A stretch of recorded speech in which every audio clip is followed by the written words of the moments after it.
অন্যায় আসলে দুর্নীতি। অন্যায় প্রতিবাদ করতে যখন আমরা ভুলে যাই, তখন কিন্তু দুর্নীতির শিকড় আরও গভীরে চলে যায়। আমরা বাংলাদেশের নাগরিক হিসেবে আমরা কেমন দেশ চাই? আমরা চাই একটা অবশ্যই শিক্ষা এবং অর্থনীতিতে উন্নত দেশ এবং উদার গণতান্ত্রিক এক দেশ, যেখানে আমরা ভালোকে ভালো বলতে পারবো, খারাপকে খারাপ বলতে পারবো। ভিন্ন মতামত সবারই থাকবে, এটাই নর্মাল। তবে ভিন্ন মতের কারণে কাউকে ঘৃণা করা, অপছন্দ করা, আপনার মতামতের বিপক্ষে কোনো কথা বললে তাকে মারধর করা, অ্যাগ্রেসিভ হওয়া, এরকম দেশ কিন্তু আমরা চাই না। এখান থেকেই কিন্তু দুর্নীতি শুরু হয়। যে কোনো অন্যায় আসলে দুর্নীতি।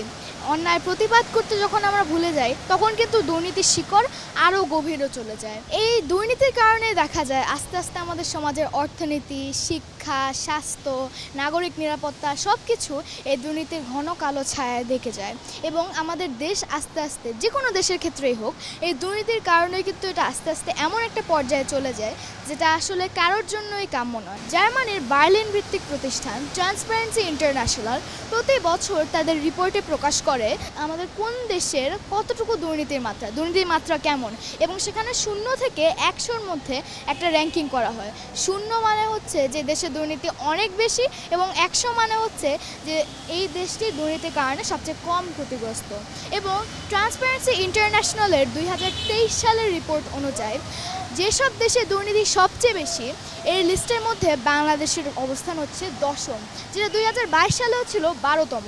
অর্থাৎ বাংলাদেশের দুর্নীতির অবস্থা আস্তে আস্তে আরও খারাপ হয়ে আসছে।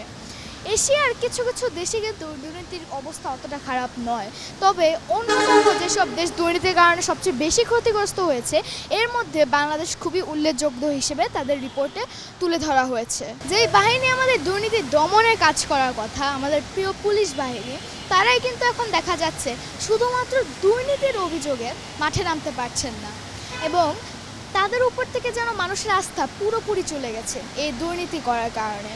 আবার দেখা যাচ্ছে যে সম্প্রতি ট্রাফিক পুলিশের দায়িত্ব কিন্তু ছাত্র জনতাকে পালন করতে হয়েছে।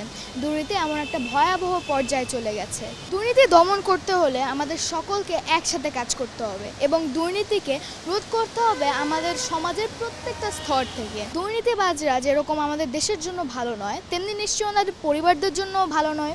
30,000 টাকা মাইনে পাওয়া একজন বাবা যখন ওনার সন্তানকে 50,000 টাকার একটা মোবাইল ফোন কিনে দিবেন, তখন নিশ্চয়ই সন্তান এভাবেই অভ্যস্ত হতে থাকবে, এবং এক সময় সে পরিচিত হয়ে যাবে দুর্নীতিবাজ বাবার সন্তান হিসেবে।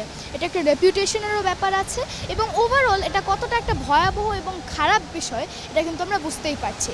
তাই দুর্নীতি সব জায়গা থেকে আমাদের কেয়ারফুল থাকতে হবে, দুর্নীতি দমনকে আরও কঠোর পর্যায়ে নিয়ে যেতে হবে, কারণ নিশ্চয়ই দুর্নীতি কখনোই আমাদের জন্য ভালো কিছু হতে পারে না। সুভাষা ফায়ার, একটু ভাবুন, RTV ঢাকা।